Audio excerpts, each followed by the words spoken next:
Hello అండి, ఈ కరివేపాకు ఇప్పుడే తెచ్చాను మార్కెట్ నుంచి. చాలా ఫ్రెష్గా ఉంది కదా, అంత చక్కగా అంత ఆకు చాలా బాగుంది. ఏమి బెజ్జాలు కానీ తెల్లగా బుజులు కానీ ఏం లేవు. మంచిగా కొంచెం ముదిరాకు కొంచెం లేతాకు అనమాట.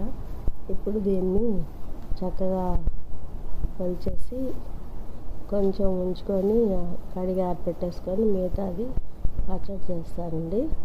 పచ్చడికి ఫ్రెష్గా ఉన్నప్పుడు చేసుకుంటే బాగుంటుంది ఈ కరివేపాకు.